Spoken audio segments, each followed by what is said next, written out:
tertúlia. Meu boa tarde a todos. Hoje é dia 29 de setembro de 2015. Hoje é uma terça-feira e nosso verbete é de número 3.525. Ele tem 4 páginas, 49 logias e 10 máximos. E o tema de hoje a ser debatido é o curva W, desculpem, da especialidade adaptaciologia.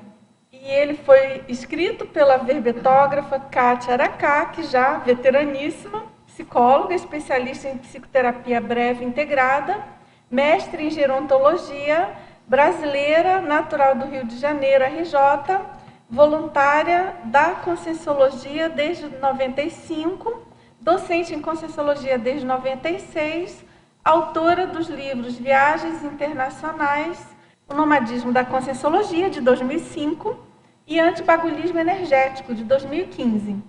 E ela é tenepsista desde fevereiro de 2008 e EPICOM desde novembro de 2011. A curva W é a linha sequencial metafórica com a forma dessa letra experimentada pela consciência estrangeira, homem ou mulher, ao vivenciar o duplo choque cultural na saída e no regresso ao país de origem, passando por diferentes estágios de adaptação. E aqui na pensenologia, o holopensene pessoal da adaptabilidade, a rigidez pensênica, a reação da consciência em diferentes holopensenes, o choque holopensênico duplo. E na fatologia, a oscilação adaptativa no exterior e no retorno ao próprio país. A necessidade da reciclagem consciencial, a nova leitura do mundo, os neocomportamentos, as neoexperiências, o traquejo internacional, a adequação satisfatória ao contexto cultural. E aqui na parafatologia, os reencontros multiexistenciais providenciais, as inspirações extrafísicas, o assédio extrafísico de função, o resgate das ideias do curso intermissivo, a conexão com a paraprocedência. E aqui, na argumentologia, nós destacamos aqui essa listagem primeira com 6 exemplos de sintomas e depois tem também uma listagem com dicas. São 8 orientações aí aos interessados. E na remissiologia, nós destacamos adaptabilidade, adaptaciofilia, choque cultural, idiosincrasia cultural, viagens internacionais. E na frase enfática, a curva W demonstra a dificuldade de adaptação das consciências às variações intrafísicas referentes às diferentes culturas. O acúmulo de vivências internacionais possibilita tal superação. Na questionologia, você já vivenciou a curva W? Quais medidas profiláticas e terapêuticas conhece para minimizar ou eliminar os choques culturais? E aqui na bibliografia específica nós temos 2 fontes. Agora eu também chamo a atenção que o detalhismo tem 28 seções, ou seja, bastante itens aí detalhando o assunto para a gente debater. Agora vamos à mega análise feita pelas professoras da equipe da Enciclosapiens, professoras Ana Maria Rocha, Marilene Raganin e Socorro Frazão. Choque, resgate, conexão, diferenças, adequação, inadaptação, neoexperiências, neocomportamentos, interassistencialidade, intercompreensão, autossuperação, amestramento, oportunidade, nacionalismo, xenofobismo. Reencontros, integração, interação, viajologia, adaptaciologia. Agora, professora Kátia, a gente já tem aqui perguntas Antes eu vou fazer uma breve chamada aqui para os interessados, em especial para quem já é verbetógrafa, particularmente aqui na plateia, quase todos já publicaram verbetes, né? A gente está com pré-lançamento, na verdade, a pré-venda do livro 500 Verbetógrafos, da Enciclopédia da Conscienciologia. Ele está pronto já em diagramação, e essa pré-venda ela é feita com desconto, né? Vai sair por R$ 95,00. Realmente aqui é praticamente o preço de custo, porque o nosso objetivo é facilitar, né, a venda para os verbetógrafos e amigos. Então, você pode comprar, se você mora em Foz, né, mais diretamente com Rosa Nader, Roseli Oliveira e Eliana Manfroy, ou pelo e-mail com a Editares, vendas@editares.org. A Editares também está participando, aí, claro, ajudando, ela é editora desse livro.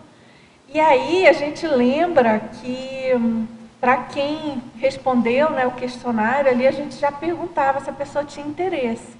E mais de 600 volumes foram marcados lá como de interesse, né? Então a gente pede agora para a pessoa concretizar a realidade aí da compra, para a gente poder, o quanto antes, fazer a impressão, né?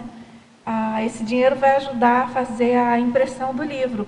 E aí a gente lembra da importância desse livro para nós nos identificarmos numa próxima Ressoma. E como ele é o produto de uma mega GESCOM grupal, a gente falando aí de curva W, de viagens e tudo, a gente espera que esse catálogo, que esse livro fique distribuído pelo planeta, pelo Brasil afora, e que a gente possa identificar numa próxima Ressoma com facilidade, porque a ideia também, ele vai ser feito praticamente do tamanho dos tomos da enciclopédia, para ele ficar junto, né? Então, sempre que tem uma enciclopédia impressa, a ideia é que tenha os tomos dos 500 verbetógrafos. Hoje eu digo porque esse é o primeiro. A ideia é que isso vá aumentando. Quem não publicou ainda, que entre no próximo volume, né?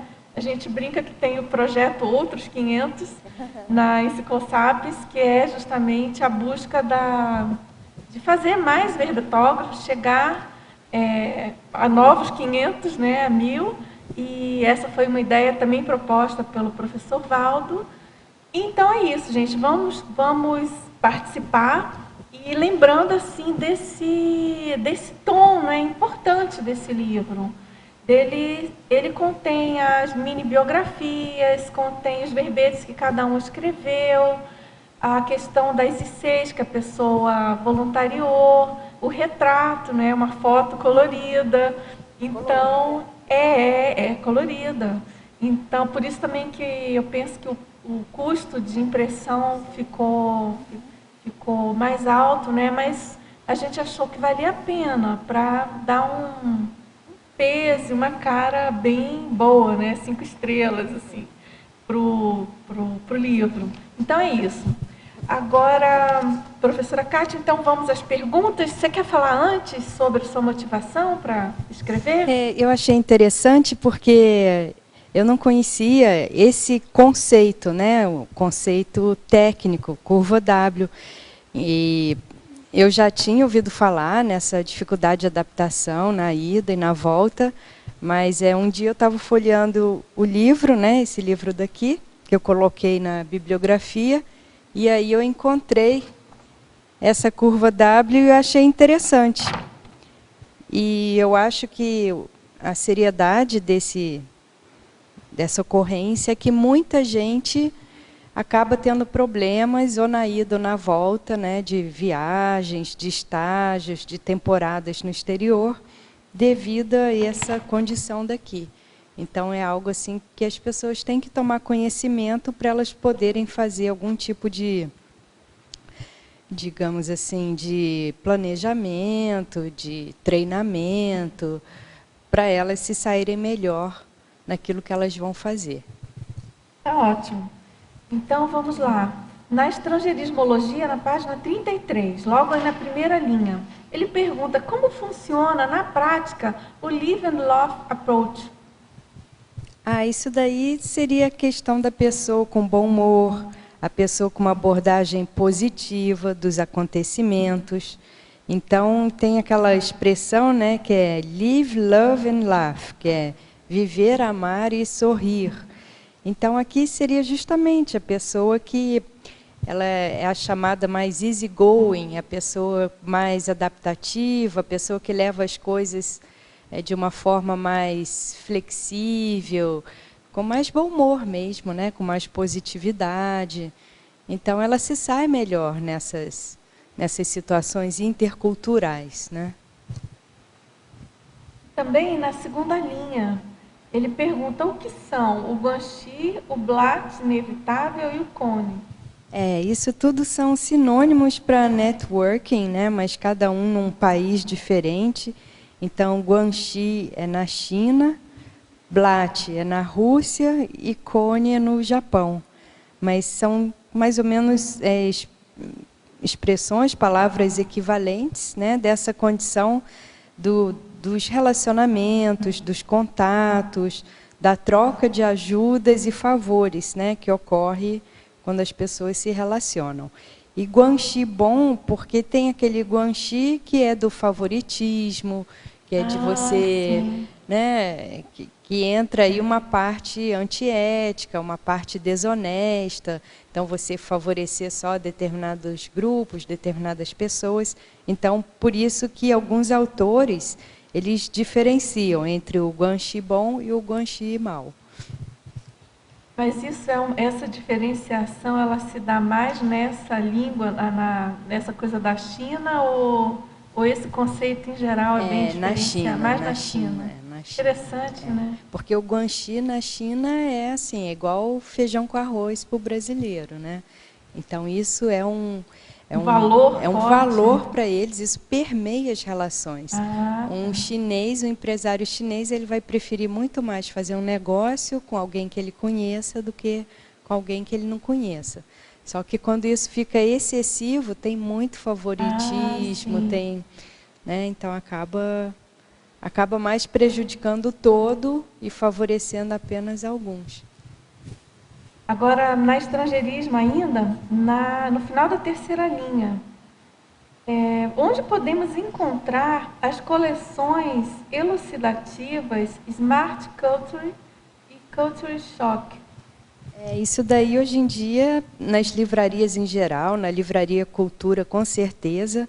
E a boa notícia é que, antigamente, só tinha os livros em inglês, e agora já tem em português também, traduzido. Então, esse aqui, ó, é um deles, ó, na verdade é Culture Smart.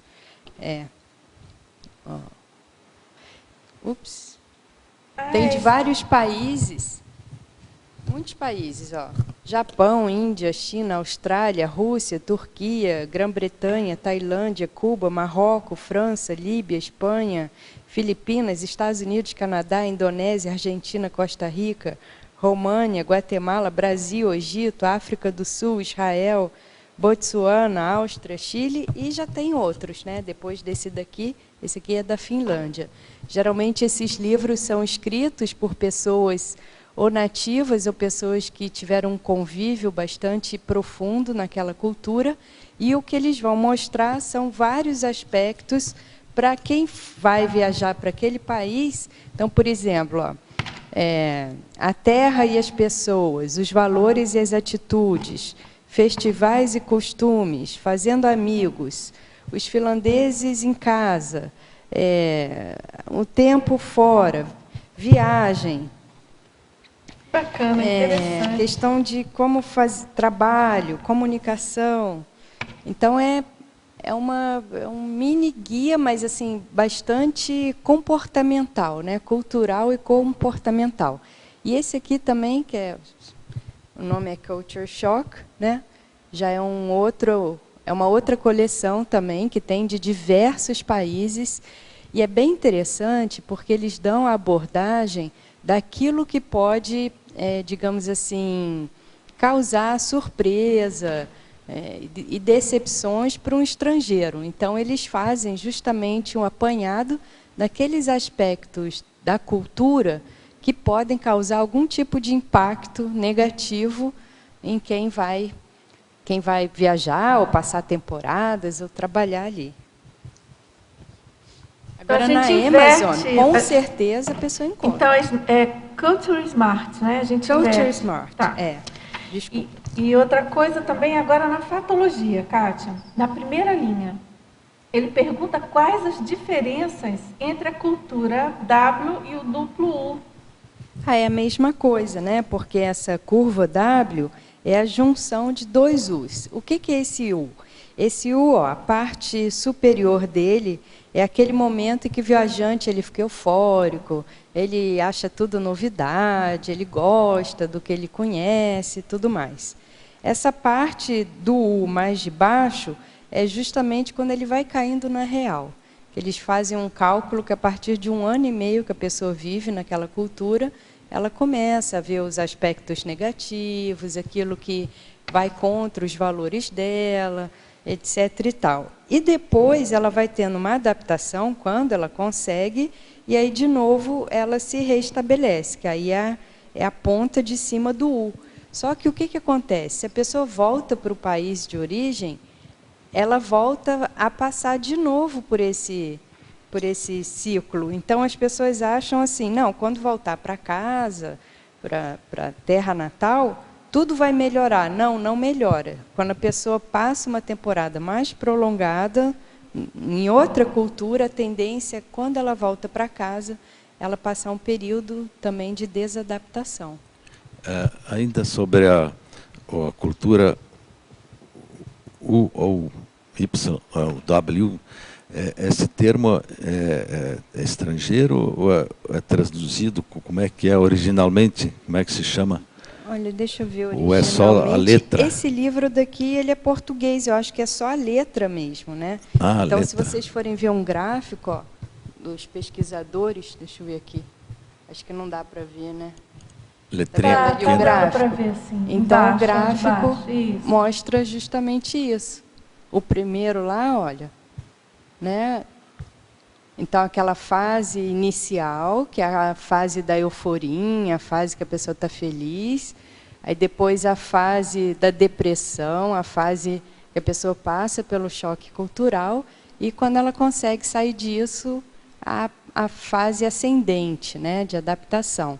Mas, quando ela volta, regressa ao país de origem, aí ela passa de novo pelo mesmo processo. Seria curva ou linha sequencial, né? Curva ou linha, né? Então, então, eu até ia perguntar, esses altos e baixos, então é isso que se refere ao que está aqui na coloquiologia? Altos e baixos, solto assim, se refere a essa curva, né? Exatamente, são os altos e baixos, são os estados que a pessoa passa quando ela vai e depois quando ela volta. É altos e baixos da curva W, exatamente. Agora, na paradoxologia, página 34, primeira linha. Você poderia explicar o paradoxo de um nativo sentir-se estrangeiro ao retornar ao país de origem e o paradoxo da inadaptação anular a competência profissional no exterior? Como sair-se bem nesses dois paradoxos em viagens de volta ao país natal e em idas ao exterior? Você já sofreu algum desses paradoxos na pele? Então, vou falar primeiro a questão da inadaptação, dificultando o profissional se manifestar no exterior. As grandes empresas, elas têm treinamento, né? Treinamentos interculturais. E hoje em dia já tem faculdade em alguns países, Estados Unidos, por exemplo, sobre relações interculturais. Então, eles formam especialistas justamente para ajudar diplomatas, executivos internacionais, pessoas que vão viver em outras culturas, a terem uma melhor adaptação, não só eles, mas os familiares também. Então, isso daí é uma condição que, se a pessoa não se cuidar, ela realmente acaba tendo um choque cultural negativo e ela, digamos assim, e ela não vai conseguir ter o desempenho que ela poderia ter naquela outra cultura.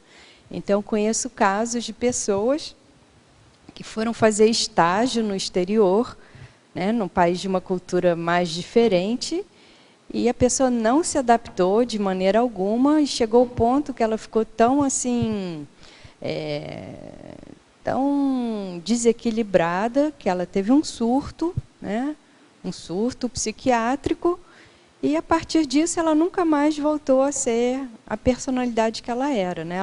Ela voltou para o Brasil, ela foi tratada, tudo mais, mas o choque foi muito forte e ela não recuperou o modo dela de ser.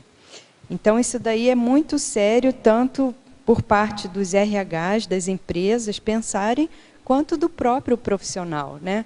Muitas vezes ele viajar para aquele local antes, ele vê quais são os pontos fracos dele em relação a outras culturas que ele precisa trabalhar, e ele tem uma aproximação para ele já ir se acostumando com como aquela cultura funciona, né? E até ver se ele vai realmente ter abertismo, ter condições de se adaptar ali. Isso do ponto de vista intrafísico, né? Agora, se a gente for colocar o paradigma consciencial, entra toda a questão da forma holopensênica, do passado, das consciex, né? Que a pessoa acaba acessando quando ela vai para um outro local. Então, do holopensene, do local e da autodefesa energética que a pessoa consegue ter. Então, tem uma série também de ocorrências, para-ocorrências, que contam muito e que nos manuais de gestão eles não são analisados porque eles não têm essa abordagem. Em relação a sentir-se estrangeiro ao retornar ao país de origem, é porque muitas vezes a pessoa ela vai para uma outra cultura e ela se encaixa tão bem, ela se sente tão assim familiarizada e às vezes até mais do que com o país de origem. E se eu já tive alguma experiência, já tive, quando eu fiz intercâmbio, que eu fiquei só 1 ano nos Estados Unidos, eu tive choque cultural na ida, porque eu saí do Rio de Janeiro, né, uma cidade grande, caí numa cidade que tinha 5.000 habitantes. A cidade era basicamente no meio do mato, então eu não tinha referência, eu não conseguia ter referência das coisas, assim, né? Porque no Rio eu tinha lá a montanha e tem o mar e tem os prédios e aí quando você cai no meio do mato eu tive que começar a ver a árvore e tal, mas aí depois todas as árvores eram meio parecidas, né? E a cidade não tinha transporte público. Então, assim, essa vivência assim, de cair no meio do mato, num local tão pequenininho, eu não tinha tido antes. Tinha tido assim, passeando aqui no interior do Brasil. Mas você passar 1 ano num local assim, não é uma coisa tão fácil para quem é bicho de cidade grande. Mas, quando eu voltei, eu também acabei tendo choque cultural. Eu achei...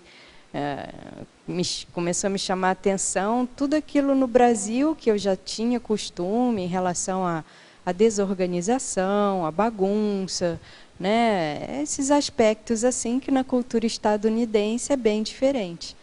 Então eu tive um período também que eu tive dificuldade assim de me readaptar. Isso, imagina, eu jovem, né? Ainda vivendo em casa de familiar. Então, assim, numa condição que não é tanto tempo. Agora, imagina uma pessoa que vai passar 5 anos, 10 anos numa outra cultura e tudo mais, e que ela forma toda uma rede social de amizades, e que às vezes ela gosta muito daquela cultura, e depois, quando ela volta, e às vezes ela volta em função do trabalho, né, da academia, às vezes, quando ela vai estudar, se qualificar, e ela acaba tendo essa dificuldade também. Agora, por exemplo, uma experiência interessante que eu tive também é que, apesar de eu ser carioca, eu nunca tive muita afinidade com a cultura do Rio, né? Que é praia, barzinho, é samba. Samba, futebol, sambão. Carnaval. Então, assim, aqui, lá no Rio, eles já achavam que eu era de São Paulo, que não era do Rio, né? Mas quando eu fui para o Japão, já assim, idade mais madura, eu falei, gente, realmente, olha, aqui é a minha praia. Então, eu me encaixei. É assim, você sente que algumas formas de você se manifestar, de você pensionizar, elas é o padrão daquele local. Então, você nem precisa falar o idioma, porque você se entende com as pessoas, porque tem uma matriz ali mais profunda que é muito parecida. Então, o japonês ele tem muita coisa, né, que é bem patológica, tudo mais. Mas não importa, eu fui para lá e eu vi assim que, puxa, muita coisa que eu tenho que eu não consigo entender, por que eu não me adapto, não me encaixo. No Brasil, é por causa da minha herança genética e paragenética asiática. Então, lá, assim, eu senti isso, né? E eu acho que foi bom eu não ter ido antes, porque eu acho que se eu tivesse ido antes, eu não teria voltado. Agora, Kátia, então essa questão por exemplo, a pessoa que tem uma possibilidade de trabalhar fora, em algum país, morar nesse país, é fundamental uma viagem anterior para sondar, né, apalpar. O ideal, né? Isso daí, se a pessoa puder, é o ideal, né? Porque aí tem que ver também que às vezes a pessoa vai para um país que ele é mais perigoso, se ela for pela empresa, a empresa tem todo um esquema de segurança, né? E se ela for sozinha vai ser mais difícil. Então, pensa num jornalista, pensa num diplomata mesmo, até altos funcionários, ou até funcionários técnicos, né, de multinacionais. Então, eles têm todo um aparato que a pessoa, às vezes, indo sozinha, ela não vai ter, né? Mas é bom, né? É bom ter uma amostra grátis, ou pelo menos ler, assistir filme, tentar fazer um desses treinamentos que existem, né? Mas, olha, a pessoa pode passar por isso tudo e na hora lá, né? Porque tem a questão do holopensene, tem a questão das energias, tem a questão do passado da pessoa, das consciências ligadas ao passado dela. A forma tem um peso muito grande. Agora, na parafratologia, página 33, terceira linha, de baixo para cima, você poderia exemplificar a diferença da higiene consciencial com a higiene mental? A higiene consciencial, ela é mais abrangente.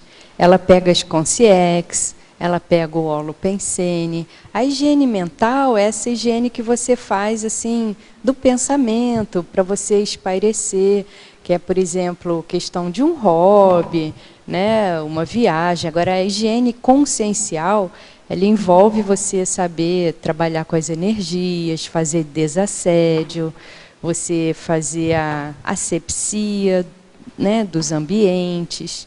Então, ela é muito mais profunda, mais abrangente, ela envolve a questão multidimensional. E a higiene mental é essa higiene que a psicologia fala, né?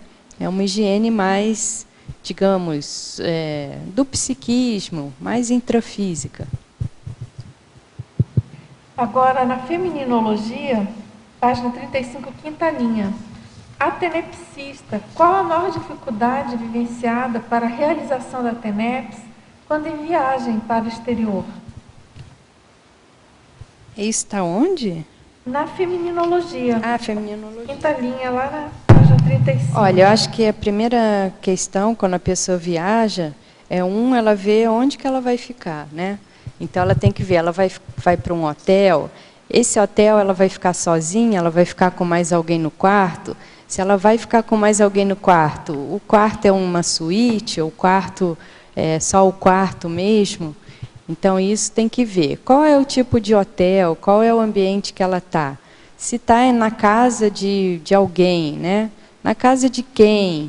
Qual que é a relação dessa pessoa com conscienciologia, ou com que tipo de crenças, né, que a pessoa tem, religião. Então, tudo isso tem que ser estudado, não tem uma receita de bolo, assim, você vai, faz isso e faz TENEPS, ou você vai, faz isso e não faz TENEPS. Olha, o que eu procuro fazer é, sempre que eu posso, mesmo gastando mais dinheiro, ficar num ambiente que eu tenha possibilidade de fazer TENEPS. Então, em primeiro lugar é isso, você tem que ficar num local que tenha condições, que você não vai incomodar outra pessoa que estiver com você, seja seu duplista, uma amiga, ou um familiar. Aí outra coisa, a pessoa tem que ver a agenda dela, a programação, né? De acordo com o objetivo da viagem. Vai possibilitar fazer TENEPS? Vai ser uma TENEPS de fato ou vai ser uma TENEPS pro forma? Porque esse negócio de, só porque chegou na hora da TENEPS, vai lá e faz de conta que fez TENEPS, também não adianta. Às vezes a pessoa está super cansada, às vezes a pessoa não consegue nem organizar os horários, então não está todo dia naquele horário lá que ela fixou para a TENEPS dela. E aí ela tem que ver a questão do amparo, né, se tem alguma inspiração do amparador, em que ambiente que ela está. Então, imagina assim, um jornalista que está lá no meio agora dos refugiados fazendo matéria. Será que é o ambiente adequado para ele fazer TENEPS? Qual o gabarito desse tenepsista? Em que condições que ele se encontra? A TENEPS dele vai mais ajudar ou não? Ele tem banca para isso? Então, tem uma série de questões, né, que a pessoa tem que se colocar. Agora, o que eu acho que não pode, assim, aquela pessoa que viaja e aí esquece a TENEPS. Não, vou viajar de férias. Ah, não, TENEPS não vai dar para fazer, né? Vai estragar meus programas, minhas atividades. Aí eu acho que esse tipo de postura que não pode ter. Só para complementar, o verbete de ontem foi justamente debatido muito esse assunto. Que foi ontem o da Pilar, né? Da Pilar. A pessoa é verdade. Pode assistir, que tem muitas perguntas relacionadas a esse assunto. Vale a pena consultar esse verbete e assistir a tertúlia, né? Holopensene tenepsístico, né? Porque a Pilar é uma das Pilar Alegre é uma das especialistas em TENEPS. Parabéns pelo verbete. Obrigada. Me chamou a atenção aqui em pensenologia, na página 33, na primeira linha, sobre a rigidez pensênica, né? Já que o verbete é sobre adaptação, né? Você poderia falar mais um pouco sobre a questão da rigidez pensênica, na questão do temperamento e da personalidade? Isso daí, a rigidez pensênica, ela dificulta muito a pessoa se adaptar a tudo aquilo que foge do habitual, do que ela está acostumada, né? Então, quando ela vai lidar com outras culturas, isso é um problema muito sério, que às vezes o modo da outra cultura se manifestar, se comportar, é totalmente oposto à cultura dela de origem, né? E daí, então, quanto mais a pessoa acha que tudo tem que ser de acordo com a cultura dela de origem, o jeito que ela pensa, o jeito que ela foi criada, é muito difícil, né? Chegar e se adaptar, né? Isso daqui é o oposto dessa condição aqui, né? Em Roma, seja romano, né? Então, não é que você vá, digamos assim, se desfazer dos seus valores, da sua ética, mas se você quer conviver bem numa outra cultura, um mínimo de flexibilidade pensênica você vai ter que ter, né? A questão da alimentação, a questão dos rituais, que cada cultura tem as suas, idiotismos culturais, a forma de se relacionar.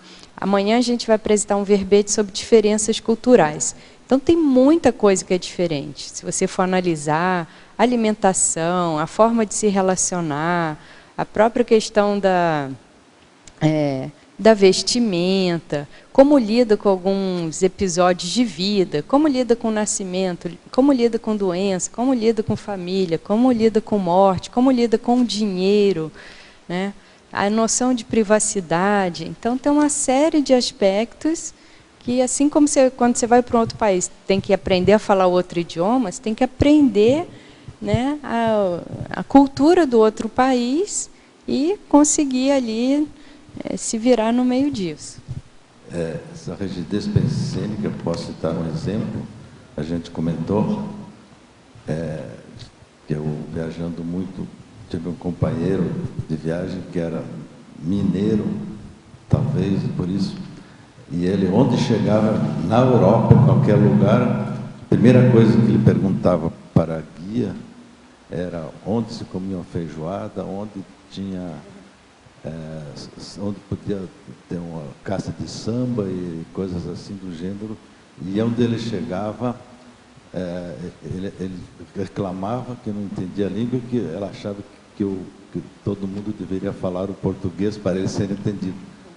Então, esse pode ser um exemplo de rigidez pensênica cada vez. Agora, Com certeza. eu lembrei de um episódio muito engraçado, assim, para mim, né? No caso que eu sou amazonense e tudo. E tem uma coisa assim, muito forte em algumas regiões, né, do Brasil principalmente, onde a alimentação é bem importante, assim, a alimentação regional. Sim. Então, tem um peixe super regional da Amazônia, que é o jaraqui. E tem gente fanática que adora o tal do jaraqui frito. Eu não é muito dos meus prediletos, não. Meio gosto forte, sabe? Uma vez a minha mãe viajou com umas amigas para a Europa. E imagina, minha mãe acostumada, assim, ela já viajou muito, né? Enfim, e em alguma ocasião ela fez essa viagem e uma das pessoas levou jaraqui frito para comer na Inglaterra. E é muito engraçado e muito interessante você ouvir esse relato, porque é muito bom também você comer alguma coisa que você gosta muito, que tem muito a ver com a sua origem, num lugar diferente, né? Eu já fiz isso, não de levar jaraqui, mas eu já fiz, aqui mesmo em Foz do Iguaçu, eu sempre que posso, sempre que eu viajo, né, eu trago as comidas de lá, eu gosto muito. E é muito prazeroso. Por exemplo, comer alimentos super fortes e quentes no frio, no inverno, é uma experiência muito diferente e muito prazerosa. Você tomar um tacacá, para quem conhece essa bebida amazônica, que é quentíssima, com pimenta, ela é muito forte, mas deliciosa, né? É uma alimentação indígena, mas super conhecida, assim, faz parte da cultura, né, de quem mora na Amazônia. E você tomar um tacacá no inverno é uma coisa maravilhosa, é um espetáculo. E aí eu lembro sempre do jaraqui quando eu me pego nessa situação. E agora você falando da rigidez, é que isso também tem um pouco de rigidez, né? Assim, de você ter aquela referência da sua alimentação de origem, né? E acabar tendo aquela referência forte, né? É muito bem lembrado que o Brasil, né, com essa multiplicidade de culturas que tem aqui a pessoa pode ter choque cultural internamente, né? A pessoa é do sul, vai trabalhar no norte, a pessoa é do norte, vai para o sudeste, porque é muita diferença cultural, né? Nossa. Então, não só no Brasil, mas esses países que têm uma diversidade de cultura muito grande, isso ocorre, sim. Eu lembrei também na viagem paraense, onde ele chegava, inclusive lá nos países comunistas, ele queria o tabasco. Tem lugares que nem sabia o que era, né? Tabasco? É uma pimenta forte, eu acho. Tabasco. E a coisa mais engraçada, quando chegava no almoço, ele pedia tabasco. Isso indica também o nível de falta de abertura ao novo da pessoa, né? Se você for analisar psicologicamente, aí dá para perceber a personalidade da pessoa, a priorismo, né? Ela está no lugar novo e retorna ao antigo. Que é mais seguro, né? É mais seguro, é a insegurança da mudança, né? Não sabe o experimentar, né? Agora, um outro aspecto é a questão da saúde, né? Então, por exemplo, eu conheço casos de uma pessoa que foi para a Áustria e o marido dela era um alto executivo assim, de multinacional. Então, quando chegou lá, o anfitrião, ele sempre é costume deles fazer um brinde à esposa do convidado principal, que no caso era o marido dela. E parece que tinha não sei quantos copinhos assim na mesa de bebidas. Então o anfitrião vai sendo servida a bebida e brinda com a esposa do convidado principal e todo mundo bebe, né? Só que a mulher, ela era muito acostumada a viajar, acompanhando o marido e tudo mais, mas ela entrou em coma alcoólica, né, com com essa mistura de bebidas que ela tomou. Então, tem o caso da pessoa que vai provar também de tudo e tem alergia, acaba tendo problemas. Então, aí é um limite tênue, né? Porque se você não faz, é falta de educação, mas se você faz, aquilo vai te dar algum prejuízo para a saúde. Então, por exemplo, na China, um prato chique é pé de galinha frito, né? Um que nem todo mundo gosta, mas às vezes a pessoa tem problema com gordura, tudo mais. E assim, você está num jantar chique, você tem que comer, entendeu? É obrigatório, assim. Então, esse daí eu acho que é um desafio. É uma flexibilidade, né, que você tem que ter, né? É um desafio. E a flexibilidade, né, de você perceber aquilo, que lógico que você não é porque está o novo que você vai comer tudo. E também, que é por novo. exemplo, sim. Eu, por exemplo, não como carne nem frango. Pode estar em qualquer lugar, não vou comer nunca. Então, tem cerimônias assim de altíssimo nível, né? Então, por exemplo, quando a rainha da Inglaterra foi lá para um determinado país na África, o prato mais chique que eles têm é aquele prato que cozinha lá o cérebro do macaco, né? Mas o prato é servido dentro da cabeça do macaco, né? Então, assim, não é tão simples. Priorista. Essa flexibilidade, eu acho que... eu não sou a rainha da Inglaterra. Imagina, se você tem assim, um valor de defesa dos animais, tudo, aí você chega lá no jantar, tá cheio de cabeça de macaco lá, com um prato que é um prato super sofisticado. Então, isso que não é muito simples, né? Não é muito simples, realmente. E acho que você vivenciar 1, 2 vezes é uma coisa, mas a pessoa que tem que vivenciar isso... né, é por isso que o diplomata ele tem que ser tão flexível, né? Imagine um diplomata. Que tá... Exatamente. E aí tem que comer carne, né? Porque vai fazer o quê, né? Ah, não como carne. Por exemplo, para mim eu acho super interessante isso, né? Porque você aprende a cultura diferente, aprende outros gostos, né? Como você estava comentando, sobre aprender como até a vida da pessoa, né? Culturalmente, né? Como que pensa, como é que eles fazem. Então eu acho isso muito bom. Sobre isso que ele estava comentando, questão do preconceito, você fala aqui no sinergismologia, né? O sinergismo, preconceito, antipatia. Será que não é por isso a pessoa tem uma predileção para alguma coisa e chega no outro país, não tem esse abertismo? Não, com certeza, né? Quanto mais preconceito ela tem, maior vai ser o antagonismo em relação a alguns fatores, né? Mas outro ponto são os valores, né? Os valores pessoais também.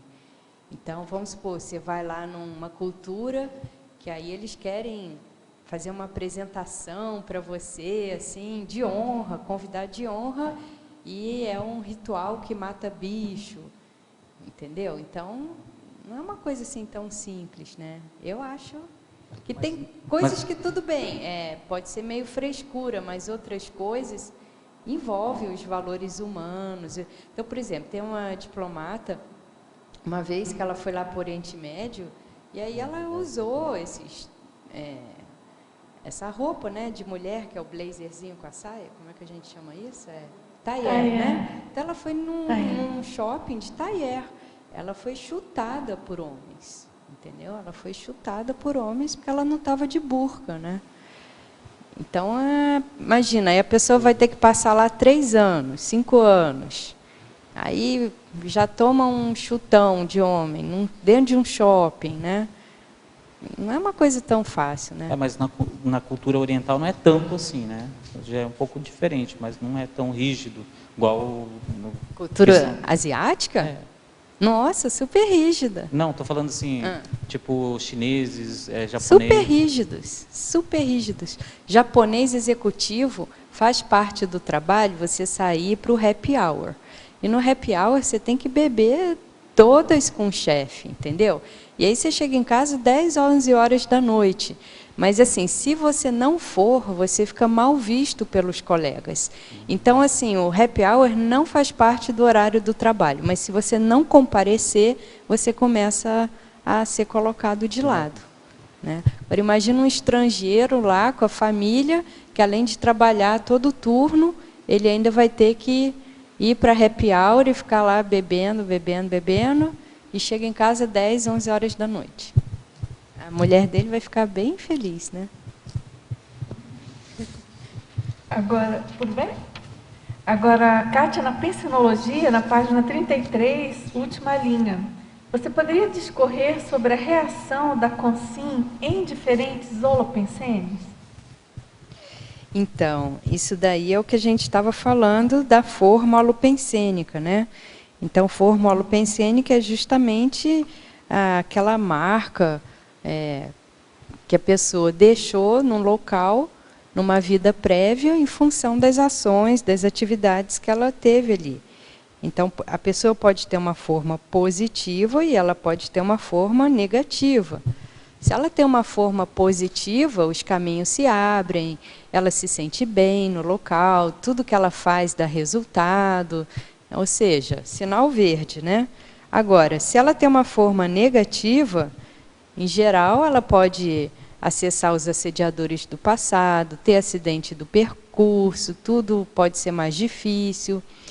Mas aí você pode perguntar, então o ideal é a pessoa sempre ir para um local que ela tenha forma positiva? Não, não necessariamente, senão também às vezes fica só na repetição e não avança ali em termos evolutivos.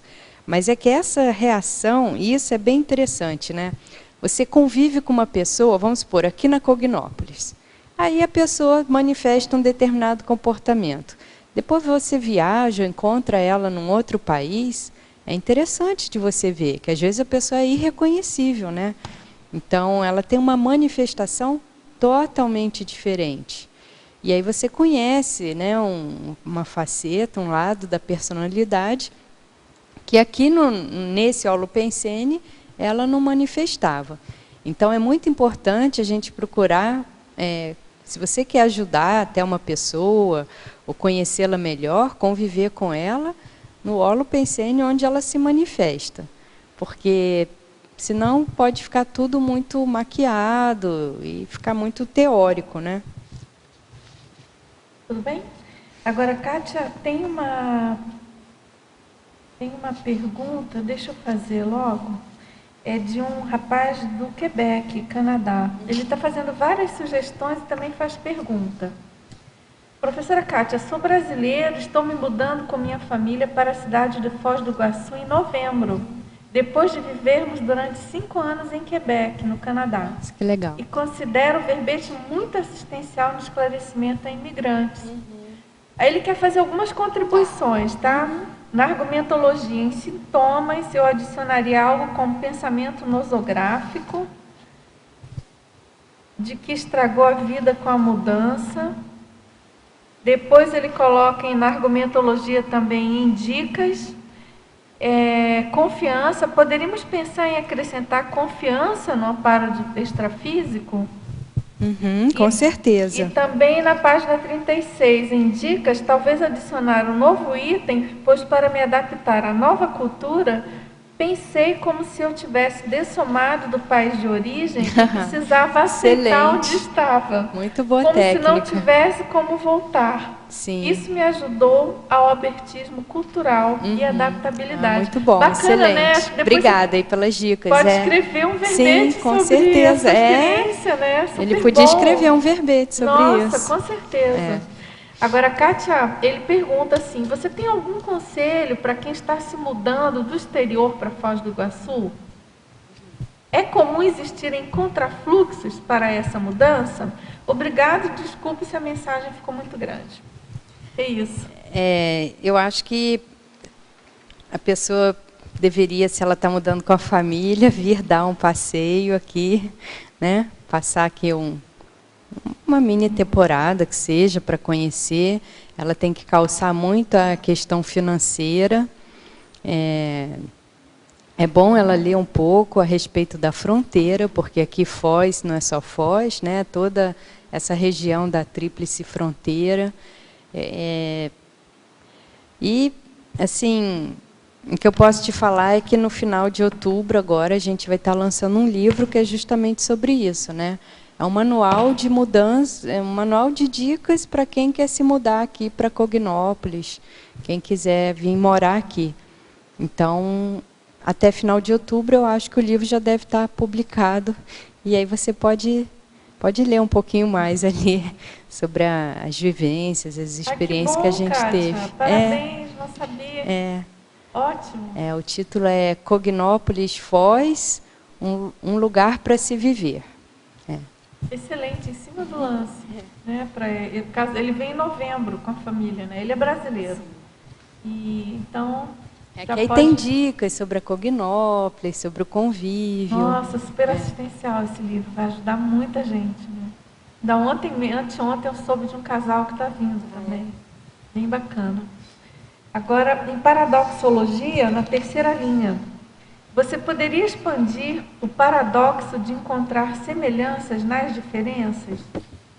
Isso daqui tem muita relação com o aspecto consciencial, porque, na verdade, a questão da cultura é uma roupagem, né? É uma roupagem intrafísica. Mas, muitas vezes, o que acontece? Você vai morar num outro local e você encontra pessoas que você tem muita afinidade. Então, a cultura da pessoa é muito diferente da sua e tudo mais, mas você tem uma identificação ali com alguns elementos, ou às vezes da própria cultura mesmo, né, que pode ser um resgate do seu passado, de coisas que você nem sabia que você gostava. Vale a pena a pessoa assistir aquele documentário Brasileiros no Mundo. É uma série bem longa, né, que apresenta brasileiros que vivem em diversas cidades do mundo e a experiência que cada um passa, os desafios, o que impacta, o que eles têm afinidade. Então é interessante você ver brasileiros super bem adaptados em culturas bem diferentes da nossa, assim. Brasileiros no Mundo. Dos Segundos Brasileiros. O Mundo Segundo os Brasileiros. É que eu assisto bastante essa então série. O Mundo Segundo os Brasileiros. Eu sei que na Netflix tem. Netflix tem. E ela passa na Band, né? Mas ela é muito boa, porque agora ela tem alguns padrões que ela segue a série, e uma das coisas que eu fui observar, eu assisti a maioria dos que tem, da maioria dos capítulos. E o que é mais interessante é o pessoal falando que sempre a dificuldade é mais em laços afetivos, não é tanto num processo de comida, de cultura, mas são muitas, as pessoas todas relatam em comum que a base é afetiva. Relações, né? Humanas, São as relações. Agora, Kátia, na mitologia, gostaria que você comentasse a queda do mito do povo sem idiotismos culturais.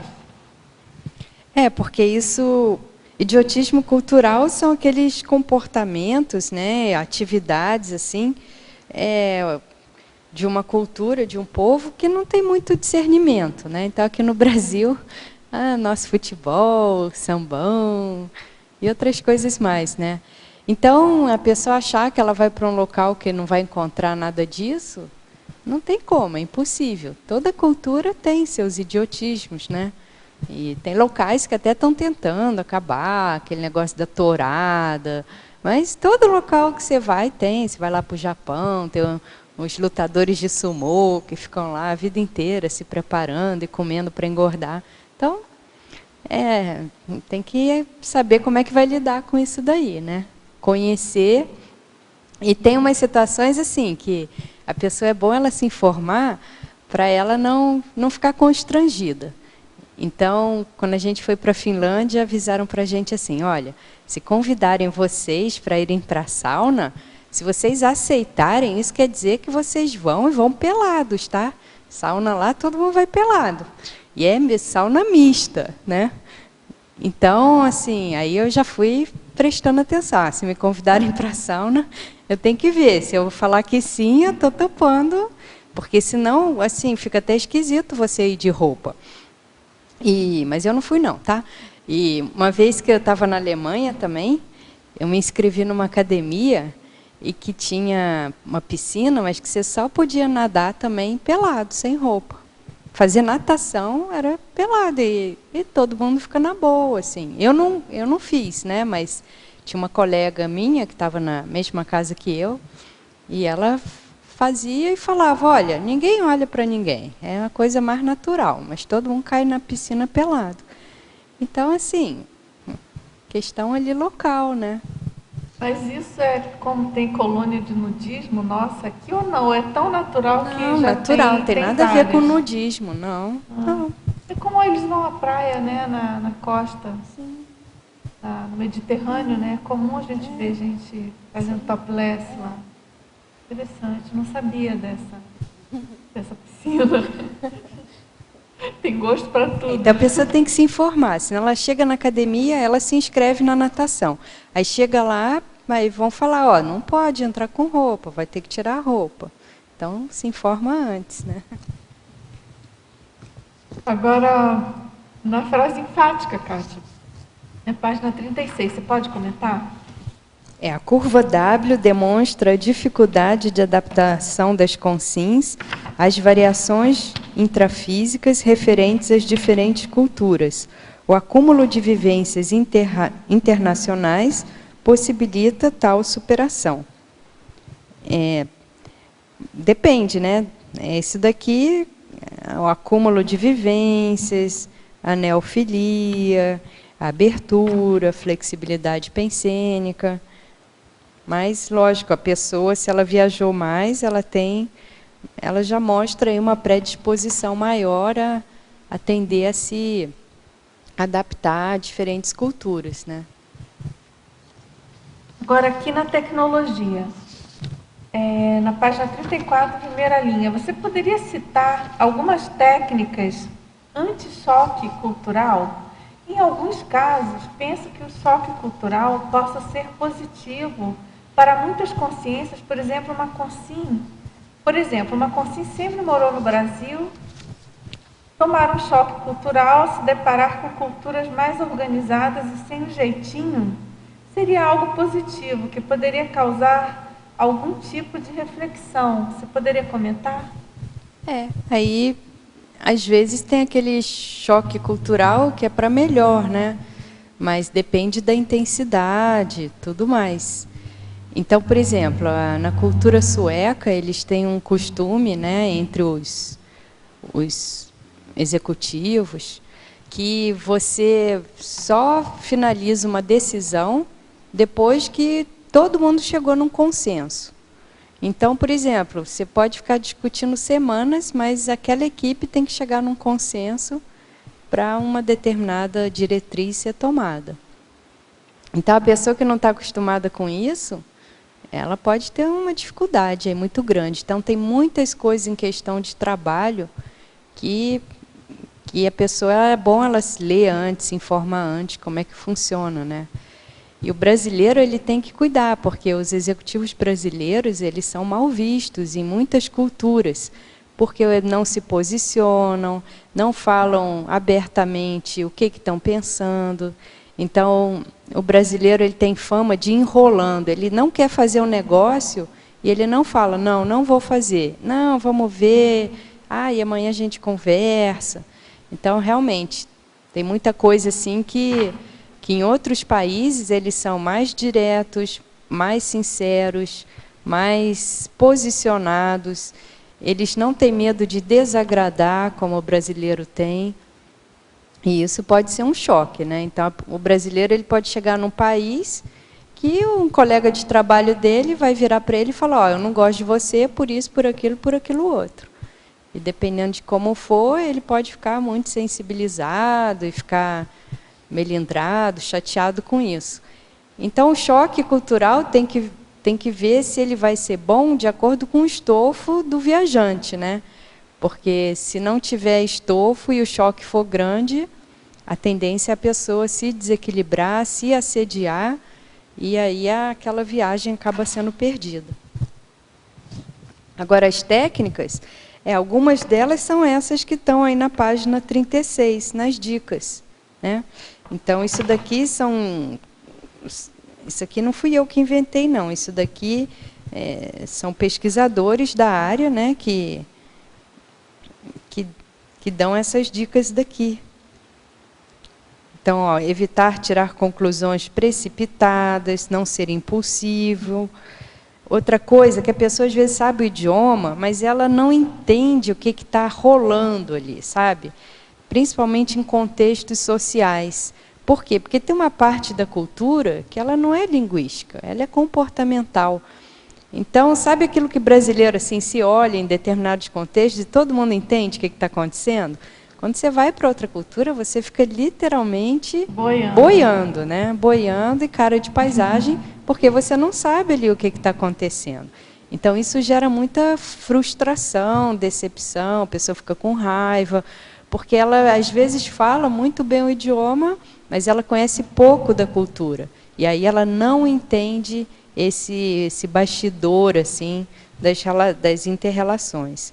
Então, aqui já tem uma série de dicas, né, que ajudam a pessoa. Agora, hoje tem treinamentos para a pessoa se adaptar a outras culturas. Tá? Então, isso daí é muito sério. Tem profissionais especialistas, tem coaches, tem coaching no assunto. Kátia, mas você podia explicar melhor aí esses outros itens, que são tão interessantes. Então tá, ó. Ambiguidade, saber lidar com a falta de respostas para tudo. Então é isso, você começa a conviver e vai ficando com uma série de pontos de interrogação. Por que te falaram determinada coisa? Por que naquela situação aconteceu um determinado comportamento, né? E a pessoa pode começar a ficar grilada com isso tudo, mas aguarda, ela tem que ter um aprendizado daquela cultura e isso leva um tempo. Então, ó, admitir o conhecimento de outra cultura como aprendizado contínuo. Às vezes a pessoa, quando ela vai aprender um outro idioma, parece que ela voltou lá para o primário, né? Porque ela tem que, às vezes, até aprender o alfabeto daquela cultura, como que se escrevem as letras, é tudo de novo. E no convívio também, a mesma coisa, né? Às vezes a pessoa leu muito, conversou muito, mas quando ela chega no lugar, ela vê que ela sabe muito pouco. Arredores. Inteirar-se o quanto antes dos arredores para sentir-se mais seguro. Então, a partir do momento que você tem uma residência num outro país, num outro local, você começar ali, pelo seu bairro, a sua rua, o seu condomínio, aquilo que está mais próximo, para a pessoa ir se familiarizando, ela ir ficando mais autoconfiante, ela vê onde que ela pode resolver o quê, né? Isso daí, numa viagem internacional, também ajuda bastante. Buscar compreender os nativos a partir da cultura deles. Isso daí é justamente a questão do relativismo cultural.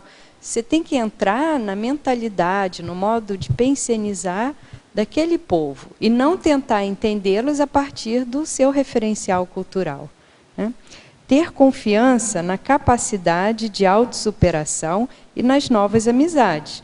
Porque, às vezes, a pessoa ela começa a achar que ela não vai dar conta, ela fica com vontade de voltar para o país, ela quer ir embora, ou senão ela quer fazer outras coisas. Vamos supor que ela tem um trabalho, tem um estudo, e ela acha difícil, ela acha que não vai conseguir, e aí é um perigo ela se desviar. E outro ponto, ela fazer amizades, né? Ela conhecer pessoas nativos, pessoas do local, porque isso vai ajudar numa maior integração. Familiarizar-se de início com as tarefas da sobrevivência diária. Então é o banco, é o supermercado, muitas vezes é o local que tem internet, onde que a pessoa vai fazer exercícios físicos, para quem que ela pede informação, questões de telefonia, essa questão de casa em geral, né? Como é que funciona, o condomínio. Então, quer dizer, se ela precisar de determinados profissionais, na área da saúde, na área de pequenos consertos domésticos, para quem ela recorre, se ela tiver uma emergência médica, para onde ela vai. Então, isso tudo ajuda a pessoa a ficar mais segura. Isso se no local para onde ela for tiver, né? E procurar flexibilizar o modo de pensar, sentir e agir, né, que foi o que o Cleverson ele já tinha levantado. Agora, Kátia, nas suas viagens para a África, o que você pode colocar assim, em relação a essa... Olha, nas minhas viagens para a África, para a África do Sul, mais específico, eu tive, digamos assim, uma surpresa positiva, né? Porque digamos assim, as informações que eu tinha recebido, elas eram muito mais assim difíceis do que o ambiente que eu encontrei lá. E o holopensene, eu me dei bem naquele holopensene, sabe? Assim, eu me adaptei bem ao holopensene, apesar de toda a dificuldade que tem, a questão assistencial e da pressão, mas eu achei o povo muito receptivo, muito hospitaleiro. Os negros, então, eles são extremamente alegres, bem-humorados, te tratam muito bem, as pessoas são muito educadas, em geral. Então, isso tem uma organização, tem menos burocracia que no Brasil. Então, eu ainda estou na fase lua de mel. Eu não cheguei na fase da curva, sabe, depreciativa do gráfico. Eu ainda estou na fase ali mais... mas isso era uma pergunta que eu queria fazer para você, que você tem bastante experiência com questão de viagens, né? Tem o seu livro e tudo, e itinerância pela Conscienciologia, né? Você, na sua experiência, essa curva W, quando entra a itinerância da Conscienciologia... Mas é que eu nunca fiquei, por exemplo, eles falam aqui 18 meses, né? O máximo que eu morei fora foi um ano. Não dá. Eu teria que ter ficado mais tempo. E o que eu vi com itinerância conscienciológica, assim, locais que antes eu não gostava, quando eu fui itinerar, eu gostei. Aí, quando eu fui fazer as coisas da Conscienciologia, eu vi o local com outros olhos, né? Entra amparo de função. Entra amparo de função, entra uma abordagem mais interassistencial. Então, você tem um outro olhar do que quando você vai só como turista ou como quando você vai só para estudar, por exemplo. Né? Então, é diferente. Eu acho que a questão da itinerância, assim, conscienciológica, do voluntariado, ajuda, porque você já vai muito mais, uma predisposição muito maior para você se adaptar, se encaixar. Você está indo porque você quer. É diferente de uma pessoa que está indo porque a empresa dela mandou, porque ela vai ganhar dinheiro naquele local, então depende dela conseguir sobreviver ali, né, para ela conseguir ganhar dinheiro. É diferente, né? É bem diferente. Então, o voluntariado ele tem essa vantagem, né? As benesses, né, do voluntariado. Exatamente. Professora Kátia. Oi, Terezinha. Tudo bom? Tudo bem? Tudo bem. Então, ali na página 33, em parafatologia, terceira linha, quarta linha, o assédio extrafísico de função. Não sei se você já falou sobre isso. Não, eu não falei. Assim como você tem amparo, você tem assédio também, né? Na atividade que você vai fazer. Então, por exemplo, coloco até isso no meu livro. A pessoa vai fazer um mestrado, um doutorado fora. Se não toma cuidado, a pessoa arruma um namorado, uma namorada, ou começa a ir para a gandaia, entendeu? Então, às vezes, a pessoa ela é muito competente naquela área, e poderia até se sair muito bem e, digamos assim, trazer alguma novidade em termos, né, científicos, tudo. Mas aí a pessoa entra ali numa onda de assédio e vai embora, né? Quando eu estive na África do Sul, em 2012, nós fomos num grupo de 35 pessoas. E tiveram 4 amigas minhas que ficaram muito mal lá. E não foi assim em função de alimento, de nada.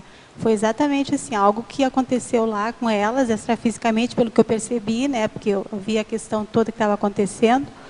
Inclusive, assim, teve 2 que tiveram que ir para o hospital.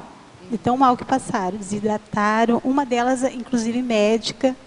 Mas foi assim... mas isso pode ser inadaptação ao holopensene, holopensene, né? Eu percebi muito assim. Elas, por pouco, não tiveram que voltar de lá, né, professora? E excursão também, né? Não é fácil, porque é grupo, coloca aquele monte de gente tudo dentro de um ônibus, né? É uma mistureba de energia, né?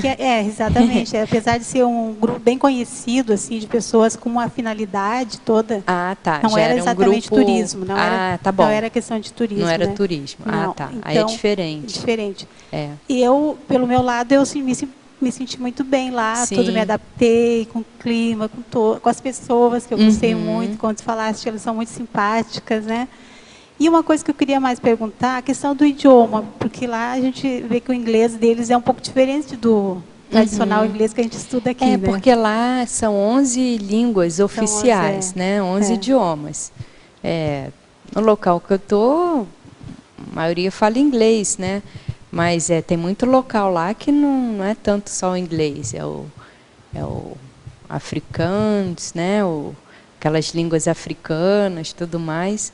Mas é que eu estou muito assim, muito pontual, muito específico num local só, né? Ainda não fui assim para outros locais. O que acontece quando uma pessoa vai para lá, assim, que ela entra no Holopensene, digamos, do idioma, né? Me parece que logo em seguida, porque se aconselha as pessoas a ir para lá para estudar, para ficar um tempo lá, para aprender o idioma, pelo menos para conseguir falar melhor, né? Me parece que a gente entra no Holopensene, assim, algo que acontece... é muito mais fácil. Muito mais fácil, você estudar idioma no país que fala o idioma. Agora, o ideal é você estudar a base, um básico, assim, no seu país de origem, porque senão você vai perder tempo e dinheiro estudando o beabá do idioma que você podia ter estudado no país, né? É bom ir para um outro país quando você já tem um nível básico intermediário, porque aí você, quando chega lá, você já pega fluência, você já tem um bom nível de vocabulário, já conhece estrutura gramatical. Então, eu não acho que vale a pena você ir para um outro país para estudar o beabá de um idioma. Estuda no seu país de origem, depois vai se aperfeiçoar fora. Lá, né? Mas, lógico, tem gente executivos aí que tem que aprender a língua em um mês. Então, eu já conheci gente que vai de um país para o outro e a pessoa estuda 10, 12 horas por dia e ela sai de lá falando o idioma assim. Então é possível, Mas né? aí não é qualquer um, né? A pessoa super dedicada. Agora, na ciclologia, Kátia, você poderia descrever o ciclo da adaptação internacional? Você já comentou O alguma ciclo coisa. da adaptação internacional é justamente o U, né? Aquela fase de lua de mel, de euforia, de tudo tá bom, tudo é novidade. Aí depois a pessoa vai caindo na real e ela começa a ver os defeitos do local, ela passa por algumas dificuldades. E depois ela vai chegando no meio termo, tá certo? Então, e aí, se ela retorna para o país de origem, acontece o mesmo, porque ela acha que tudo vai ser como era antes, e não vai ser, né? Não vai ser. A visão de mundo dela mudou, muitas vezes os valores dela, alguns comportamentos que ela tem. Aí, quando ela volta para o grupo de origem dela, ela sente o gap, sente a diferença. Muitas afinidades que ela tinha, às vezes ela passa a não ter mais. E outras coisas mais. Ela passa a ver mais defeitos no país dela, na terra natal, que antes ela não via. Já nasceu naquela cultura, estava acostumada, né? Aí, às vezes, ela quer voltar para lá de novo. Aí volta para lá de novo e tem de novo, passa de novo pelo U. Não é uma coisa simples, não. Imagina. Eu faço sempre as minhas comparações com o meu caso, não fora do país, mas... Mas essa é uma ótima comparação, porque é qualquer diferença bem cultural, difícil, né? bem Porque às vezes de um país para o outro é mais gritante, que tem o idioma, claro. tem religião, tem uma série de Claro. pontos. Mas é a mesma coisa. São muitas variáveis, né? Particulares de cada região, de cada povo. E de né? cada pessoa também. Cada pessoa, claro. Agora, Kátia, na pensionologia, página 33, final da penúltima linha. Você poderia comentar sobre a forma holopensênica? Aí ele diz, eu estive nos Estados Unidos por 1 ano e achava curioso o fato de reconhecer uma pessoa brasileira apenas observando. Às vezes do outro lado da rua. E depois chegava perto e tinha comprovação. Aí ele pergunta, poderia isso ocorrer devido à forma holopensênica? Não, isso aí é... Ou uma questão de leitura energética? Não, é o que você consegue identificar, né? O comportamento de outro brasileiro. Isso é bastante comum, né? As roupas. A roupa, o jeitão, o jeito de falar. A pessoa pode estar falando no idioma local, mas você vê que aquilo lá cheira brasileiro, né? Você conhece o jeitão. E forma holopensênica é um verbete da Enciclopédia da Conscienciologia, que foi escrito pelo professor Valdo Vieira. Então, procura ler o verbete. É um outro conceito. É um outro conceito totalmente diferente, que é justamente aquela marca energética que você deixou num determinado local, numa vida prévia, em função das suas ações, das suas realizações, da sua manifestação naquele local. Oi, tudo bem? Alô? Kátia, parabéns pelo verbete. Obrigada. Uma pessoa que vai para outro país e se adapta com uma luva, isso tem a ver com a retrovida, será? O que você acha? Com certeza. Com certeza. Aí entra a forma, né? Plenamente em casa. A cultura, nada atrapalha ela. Forma, a matriz de pensamento, matriz pensênica, tudo isso tem relação, sim. E pensa, a gente já viveu em quantas culturas, em quantos locais, não é verdade? Então, tem gente que se adapta com muita facilidade em tudo quanto é lugar, né? É interessante isso. Não é bem meu caso, não, mas quer ver uma personalidade assim? Leiam a biografia do Richard Francis Burton, né? Que foi um diplomata, ele foi uma série de coisas, né? Foi um dos exploradores da África. Então, é impressionante ver a capacidade que ele tinha de adentrar os grupos mais diversos, e ele se adaptava, se saía bem. É muito interessante. Então, às vezes, também, quanto mais evoluída a consciência, maior a capacidade dela de adaptação, né? Quanto mais maturidade, melhor a adaptação. A pessoa tem mais jogo de cintura. Kátia, isso tem a ver com, ali você colocou ciclo da espiral evolutiva? Seria mais ou menos nesse sentido? Ciclo da espiral evolutiva, Fernanda, é aquele conceito de você voltar. Não tem aquela questão, o passado se repete?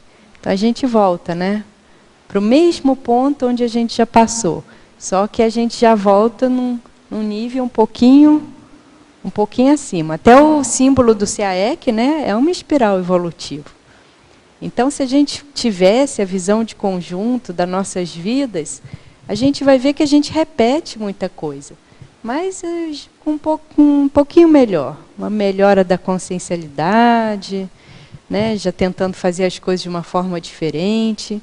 Mas, se for ver, é mais ou menos o reencontro com as mesmas pessoas, as mesmas situações. Não tem muita diferença, né?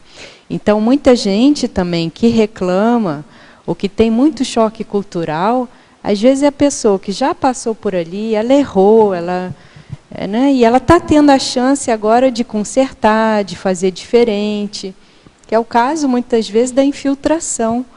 Mas, às vezes, a pessoa ela fica tão revoltada dela estar naquele contexto que ela não consegue aproveitar a oportunidade, sabe?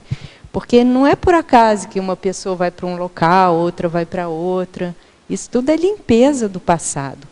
Então, às vezes, em vez da pessoa ver como dificuldade, ela devia ver como desafio e como uma oportunidade de estar refazendo esse passado e de retornando ali naquele mesmo ponto da espiral evolutiva, mas agora de uma outra maneira, né? Mas é que tem uma fase que é muito difícil, porque a pessoa volta para o local do crime, né?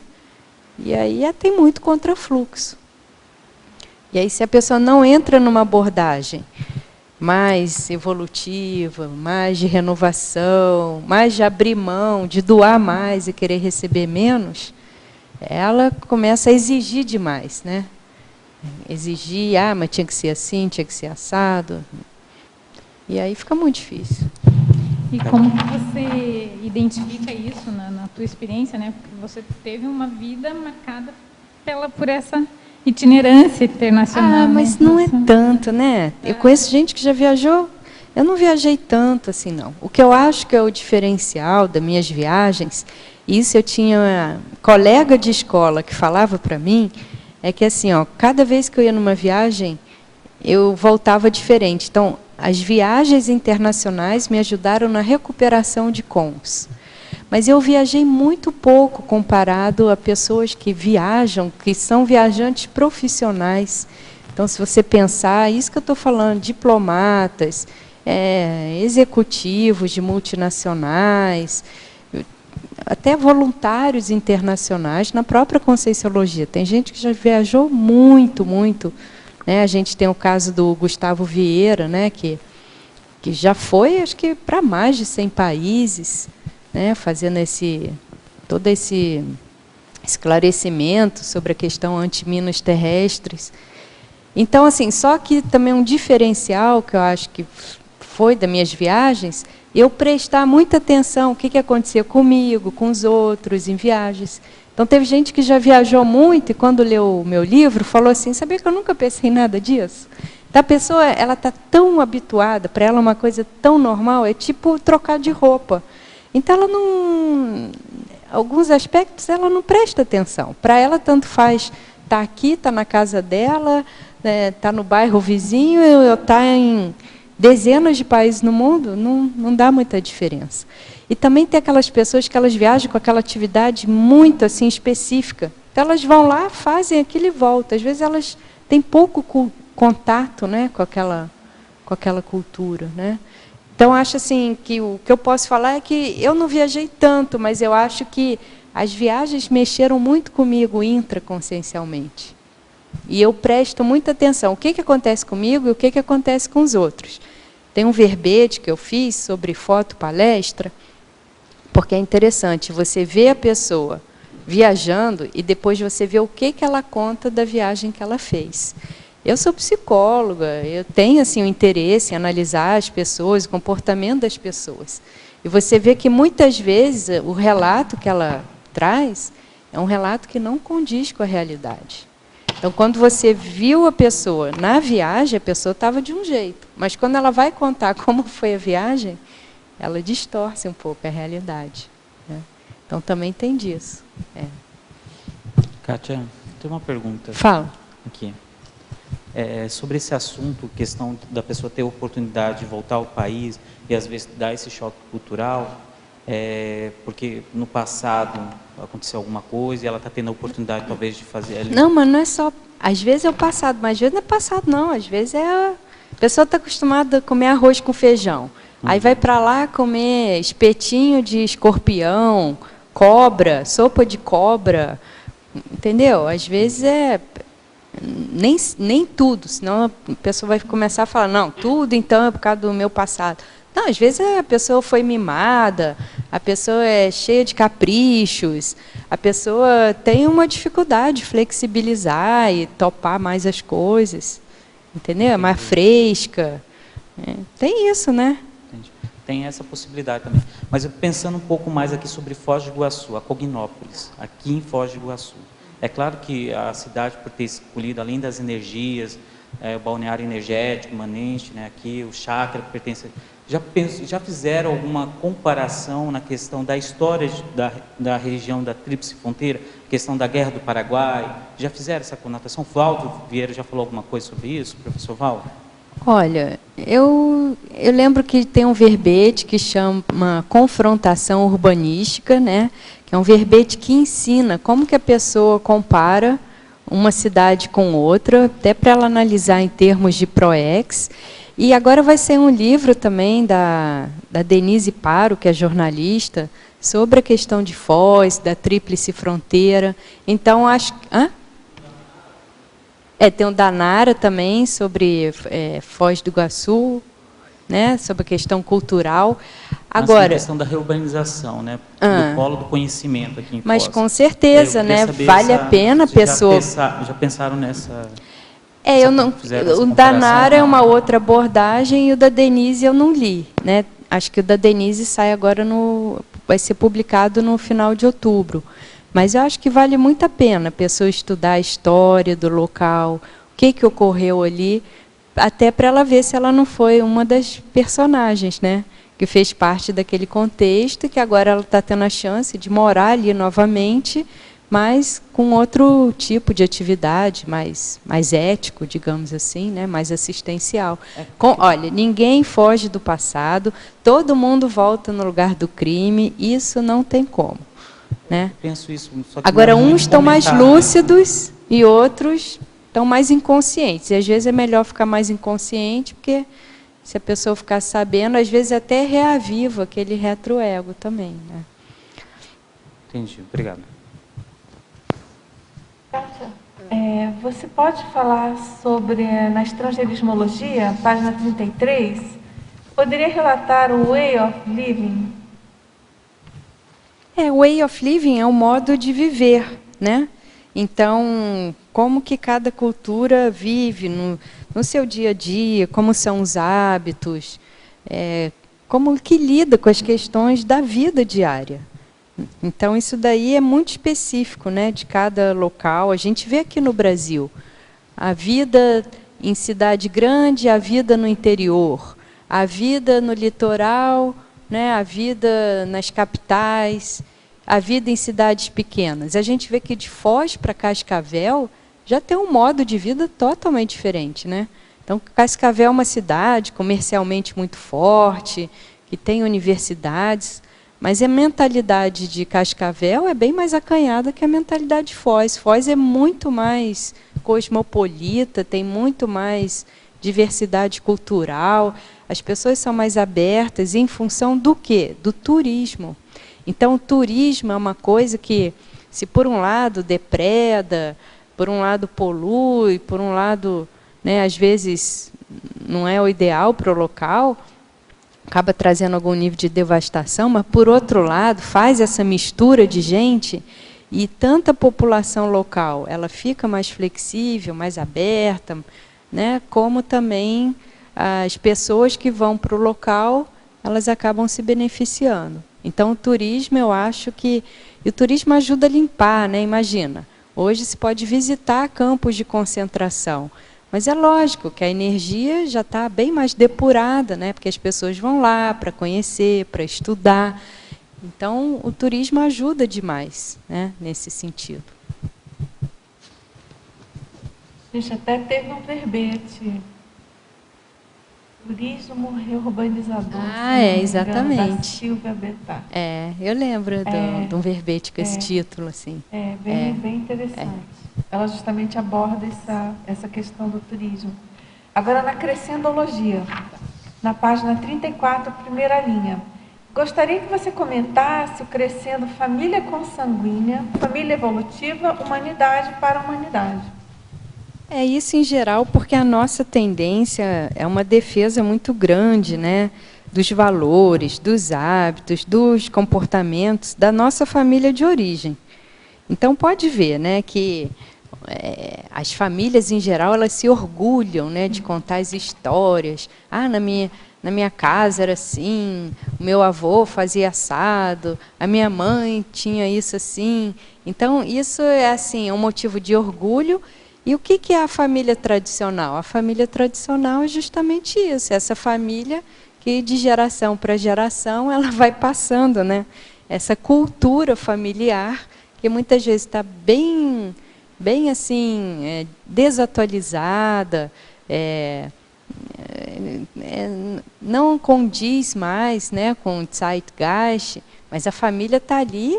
E o brasão da família é importante, o sobrenome é importante, e você, muitas vezes, seguir tudo o que a família faz é importante para você ser reconhecido, aceito naquele clã, né? Aí, se a gente estender um pouquinho mais, tem a família social, que ela acaba sendo um reflexo da família consanguínea. Isso aí é a percepção social, a psicologia social estuda muito isso, né? A tendência é a gente se afinizar com pessoas que têm os nossos valores, as nossas crenças, o nosso modo de vida, e com isso a gente reforça mais ainda aquela questão cultural que a gente já traz. A família evolutiva já é um pouco mais ampla, né? É você conviver com pessoas fora da sua família, conviver com pessoas que você tem uma afinidade mais ideológica. Então, por exemplo, aqui na questão da conscienciologia, muitos de nós, se a gente for ver, a gente não tem tanta afinidade. O nosso ponto de afinidade são as ideias da conscienciologia. Mas, a partir das ideias da conscienciologia, a gente vai conseguindo se entrosar um pouco mais, conviver, né, digamos assim, em tentativas mais pacíficas, em tentativas de maior harmonia. E isso aí é um passo muito importante para você um dia conseguir conviver com a humanidade e depois com a para-humanidade. Não é verdade? Então, isso é um crescendo.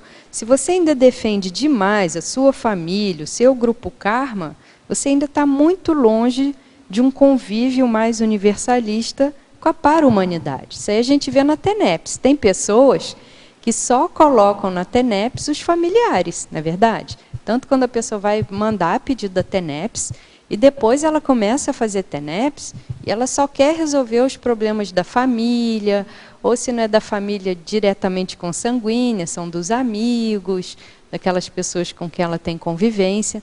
Então, ela tem muita dificuldade de pensar em pessoas com quem ela não tem nenhum tipo de relação, de vínculo direto, né, que já seria a questão mais policármica. Agora, Kátia, na binomiologia, página 34, terceira linha, você poderia aprofundar o processo no binômio mental-somaticidade, autossuperação? Porque nessa questão do choque cultural, se a pessoa entrar no emocional, nos emocionalismos, na autovitimização, aí a tendência dela vai ser adoecer mesmo. Então, ela tem que tentar usar o máximo da racionalidade, dos atributos mentais, da cognição, para ela ir alcançando as autossuperações, né? E se aquilo está muito difícil, eu conheço pessoas que de tempos elas moram em locais muito difíceis e que de tempos em tempos elas viajam, elas saem dali, tá certo? Para elas conseguirem respirar, pensar com mais clareza. Então, elas têm condições, foi estratégia que elas arrumaram para manter mais a racionalidade e não sucumbir. Porque quando a pressão do local já é muito grande, dependendo do trabalho que a pessoa está, aquilo também já faz mais pressão ainda. Se a pessoa não é de desperto para cima, não aguenta mesmo, né? É difícil. Então, ela tem que arrumar maneiras, válvulas de escape, que sejam, digamos, sadias, para ela conseguir conviver com aquela realidade.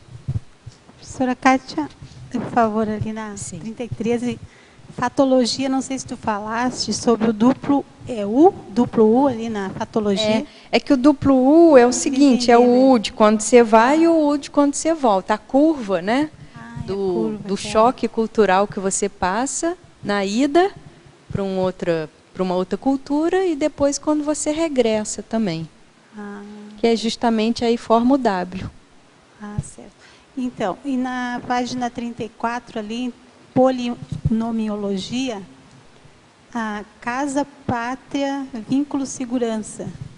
Porque isso são condições, pensa agora nos refugiados, né? O povo perdeu a casa, perdeu a pátria, consequentemente perdeu o vínculo e está numa situação. Tem muita gente que não sabe nem onde vai conseguir parar. A pessoa se separou da família, ou os familiares morreram, entendeu? Então, quer dizer, isso daqui é uma coisa assim, que desestabiliza, desestrutura a pessoa, né? Acho que agora os refugiados são um excelente exemplo para serem estudados, né? Essa questão aí da curva W, então, da adaptação que eles vão ter em outros países. Você vê, muitos já nem conseguem ser aceitos nos países, né? Estão sendo rechaçados. É uma dificuldade, né? E justamente eu estava pensando sobre eles quando eu vi essa palavra. Exatamente. Esse polinômio. E eu fiquei avaliando a questão das crianças, né? Porque tem muita criança, né? O problema é que as crianças estão sendo...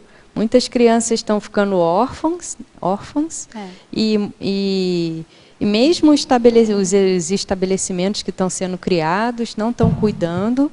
Em muitos locais as crianças estão começando a se prostituir, a vender drogas, crianças pequenas, né? Então, olha, um problema social seríssimo, assim, né? a omissão dos governos.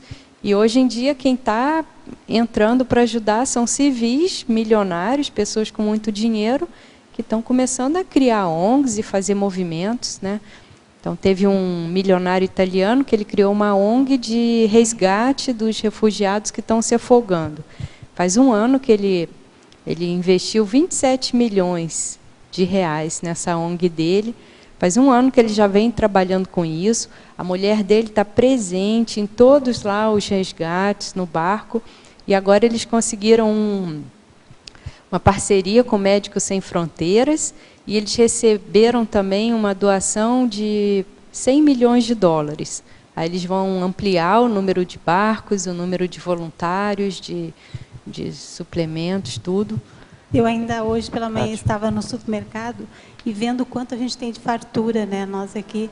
E muitos, não dá para reclamar, e muitos gente. ainda de nós fica reclamando por coisinhas tão pequenininhas, né? Então, eu acho que isso... o momento que começa a viajar, observar o que está acontecendo no mundo, né? Porque tem gente que nem TV assiste, né? Não, mas é só abrir o jornal e ler, né? Mas tem gente que não sei por que não gosta muito de saber das notícias tristes que as pessoas comentam. Eu não quero saber de notícia triste. Mas isso é de suma importância até para a gente entrar nesse holopensene de assistência, né, professora Cátia? Porque senão como que a gente vai assistir, ficar no mundinho da gente? Lógico, né? Com certeza. Eu acho que a policamalidade, ela começa por aí, a gente ampliar a visão da gente, essa cosmovisão. Sim. E nas coisas pequenas, né, do dia a dia, avaliar, né, o quanto eu estou sendo anticosmoética em determinadas coisas, até num mercado que eu vou, né, às vezes exagerando em determinadas coisas que eu faço, né. Isso é bem sério. A gente vê a diferença, né, dos povos que passaram por guerra, né. Então, por exemplo, quando eu estudei lá na Alemanha, eu fiquei numa casa de família. Para começar, a geladeira não era grande, era um frigobar. Era a mãe com a filha que moravam e elas receberam 2 estudantes, né, estrangeiras. Então, a comida era assim, uma quantidade exata para todo mundo ficar satisfeito, mas aquilo não sobrava, não era desperdiçado. É um racionamento assim muito maior, sabe? Uma conscientização ecológica. Então você vê assim que o brasileiro ele é muito farturento, ele é muito do desperdício, ele imita muito o estadunidense, né? Então tá muito consumista demais. E se a gente for em mercado, tem muita coisa, né, gente, que pode acabar com aquilo dali, que não precisa, a pessoa não precisa daquilo para viver. Se vai em churrascaria, estrangeiro vem para o Brasil, eu acho uma loucura o negócio de churrascaria, né? Porque tem locais do mundo que um pedacinho de carne é caríssimo, né? Negócio de rodízio, aquele monte de comida que acaba depois sobrando. Mas esse negócio aí que você falou dos refugiados é muito sério. Hoje em dia já não pode reclamar de nada, porque a gente pensa, olha a situação dessas pessoas, entendeu? E a fartura, todo o conforto que a gente tem, né? Kátia, sobre esse assunto mesmo, sobre os refugiados, inclusive é tema de Enem, né, sobre os movimentos imigratórios aqui no Brasil, você acha que o Brasil ele tem abertismo para essas pessoas que vêm aqui, em questão social? Eu acho que não, porque o Brasil não tem organização nem para os brasileiros, né? E o problema a questão da política também, você acha que... Olha, tem muito refugiado no Brasil que está largado aí, em locais aí, sem nenhuma condição, entendeu? De vida, tá, em situações bem precárias. Então não adianta o governante, o chefe de Estado falar, não, o Brasil está aberto a receber, se não fornece condições, entendeu? Não é aberto a receber. Você vai ajudar essas pessoas, você vai prover né, as necessidades básicas delas, isso daí que é importante. O Brasil está quebrado, o Brasil não tem organização nem para quem já é brasileiro, imagina para quem já é de fora. Kátia, ontem saiu no site da BBC um teórico já explicando isso daí, que o Brasil é considerado um dos países mais fechados do mundo para imigrantes, porque nós temos muitas pessoas que são descendentes de imigrantes, mas pessoas que são realmente imigrantes, pessoas que vieram de outros países e residem aqui e fizeram a sua vida aqui, comparado com outros países. Por exemplo, tem Estados Unidos, eles estavam colocando que era 10% da população era de imigrantes, e aqui não dava 0,03 porque tem 200 milhões, e aí quando se fala, chegou 7 mil haitianos, mas são 200 milhões, né? Tu tem um terreno muito grande, então tu tem, em termos percentuais, ele estava explicando, é bastante baixo o número, e inclusive aqui em Foz, eu já fiquei sabendo de árvores que tem sírios, que tem o pessoal refugiados sírios aqui, e os refugiados sírios não estão, não estão recebendo ajuda nem do governo brasileiro, muito aqui, eu já fiquei sabendo, e nem da própria comunidade árabe, né? Eles estavam, na verdade, em igrejas evangélicas, que eles estavam refugiados, e não e sendo que aqui tinha 2 mesquitas, porque esse é um problema que está vindo, então eles estão vindo para cá, mas não tem um auxílio. Que além dos haitianos, né, tem os chilenos, bolivianos. Em São Paulo, quando eu estava trabalhando lá, nossa, era muito. Eles andavam tudo em grupos, né? E aí o que acaba é que tem muita exploração, né? E aí acaba tendo muita escravidão. Tem muito trabalho escravo. Muito trabalho escravo. São Paulo, de vez em quando tem reportagem. Tem reportagem sobre isso. Exploram as pessoas assim, e aí não falam o idioma, não tem a documentação adequada. A própria adaptação cultural é difícil, as pessoas muitas vezes ficam muito mexidas afetivamente, porque os laços familiares são desfeitos. Então tem uma série assim, de diferentes tipos de ajuda que é necessário providenciar para essas pessoas. Isso aí é só a gente ver o que está sendo feito. Por exemplo, na Alemanha, né, o tanto que eles estão organizando serviços, tentando organizar, e mesmo assim não estão dando conta, porque ali o volume está muito grande, num espaço de tempo muito curto, mas é muito voluntário que está entrando para tentar ajudar. Mas não é uma coisa fácil, não.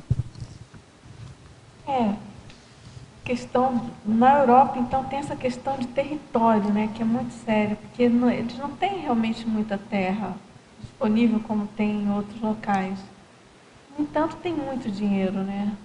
E o mundo tem muito dinheiro, o mundo é muito rico, o planeta Terra tem muito dinheiro sobrando, né? O problema é básico, né, da pessoa abrir mão, distribuir, né? Eu me lembro uma vez que a ONU fez uma pesquisa e que chegou à conclusão que tinha 2,5 kg de comida para cada habitante do planeta na época, né? E tanta gente passando fome. É justamente a má distribuição. Né? Claro. A conscientização, né? Mas tem esses exemplos, né, desses milionários. Tem um outro aí que está comprando 2 ilhas, né? Um outro comprando ilha, um sueco que abriu não sei quantas vagas nos hotéis, é o maior dono de cadeia de hotéis, né, na Suécia. Então, eles estão tentando se mexer como podem, né? E que bom para eles, né? Bom para eles mesmo. Tem um lado bom também, né, que dá o exemplo, né? Muita gente assim está recebendo os refugiados em casa, né? E é interessante, aí você vê a questão cultural. Então eu peguei lá o caso de uma senhora, já uma setentona, que pegou 2 refugiados. Aí ela contando que no começo ela fazia a comida dela, alemã, né? E eles a deles, achava a comida meio esquisita, mas agora eles já fazem a comida, ela já está comendo a comida deles. Porque essa questão de você comer a comida do outro, isso daí já tem todo um simbolismo, né? um significado de aceitação, de você compartilhar com o outro, né? A cultura dele é muito forte, é muito forte. É um aprendizado global, né, que está ocorrendo, né? Afeta todo mundo, né? Todo mundo. Oi. Parabéns pelo verbete. Obrigada. Você poderia falar sobre, na interaciologia, página... Está ligado para cima, Giovânia? Oi, agora, ligou? Na página 34, interaciologia, a interação, condicionamento cultural, amestramento consciencial. Então isso aqui é justamente essa condição que a cultura, que eu já falei, né? Ela é uma roupagem intrafísica, né? A consciência ela é muito superior à questão cultural. Mas, no nosso nível evolutivo, a gente ainda sofre muito condicionamento cultural, né? Quanto menos lucidez, maior esse amestramento, né? E aí a consciência ela começa a achar que ela é daquele jeito, né? É a mesma coisa da questão do ginossoma e do androssoma. São condições intrafísicas, mas que a pessoa ela fica tão condicionada aos estereótipos e que muitas vezes estão ligados aos aspectos culturais, que ela não consegue ver a consciencialidade dela, a manifestação dela consciencial, sobrepairando tudo isso, né? Ok, obrigada. Tudo bem? Kátia, a gente agradece muito. Obrigada, Dulce. Até o próximo verbete, né? Você já vai ter outro, e amanhã? Então tá ótimo. Pessoal, a gente agradece muito também a participação de vocês, tertulianos, teletertulianos, e até a próxima tertúlia, no caso amanhã mesmo, né? E vamos aos nossos anúncios tarísticos. Obrigado. As pontuações da tertúlia de hoje são 13 assinaturas no livro de presença, 15 perguntas presenciais e 20 perguntas respondidas online. Hoje teremos 3 recados. O Cleverson com ECP1 do IIPC, a Delmara com um curso com Sincobaia e a Giovana com a semana da Holotecologia. Boa tarde a todos. É uma honra convidá-los, a todos os ouvintes, a participar do ECP1, que acontecerá nos dias 13 a 14 de novembro de 2015, no Hotel Mabu Interlúdio, que a temática será Projetabilidade Lúcida Interassistencial. Os professores serão Ana Paula Firmato e João Luiz Ferreira. O objetivo do ECP1 é favorecer o posicionamento compatíveis com o curso intermissivo para a realização da PROEX grupal. Temas do curso: técnicas para autoconscienciometria, qualificação do vínculo interassistencial, autodiagnóstico pelo estado vibracional, reprogramação do holopensene pessoal. Esse curso precisa de pré-requisitos como CIP, CPC, Assistenciologia ou Pacifismologia. Inscrições pelo telefone 2102-1448 ou pelo e-mail ecp1@iipc.org. Repetindo o telefone, 45-2102-1448 ou pelo e-mail ecp1@iipc.org. Muito obrigado. Boa tarde a todos. A Consus vem convidar você para o curso com Sincobaia voluntária do Conscienciograma, que vai ocorrer no dia 9 de outubro, dá numa sexta-feira, no horário de 15 às 20h30 horas, aqui na Consus, em Foz do Iguaçu.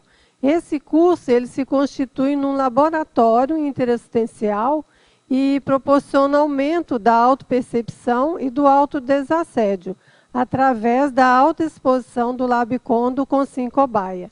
E também tem como objetivo a ampliação do abertismo consciencial, a desdramatização de traços fardos ou traços faltantes. É um curso que qualifica a auto- e heterocrítica e, principalmente, favorece a realização de reciclagens planejadas. Você pode ter mais informações até através do telefone, prefixo 45 2102 1460, ou através do nosso site www.conscius.org.br. Obrigada.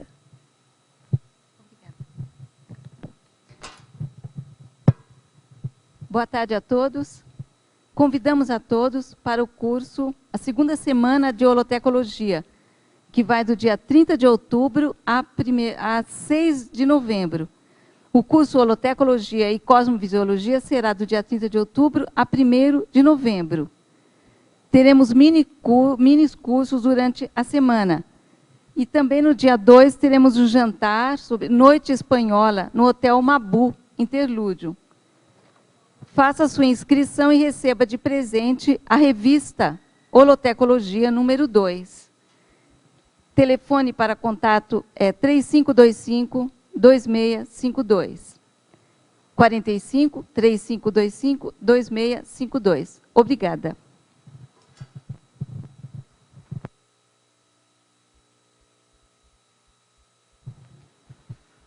Para amanhã, teremos o verbete Diferenças Culturais, especialidade Etologia, e a verbetógrafa Kátia Aracaki. Muito obrigado e boa tarde a todos.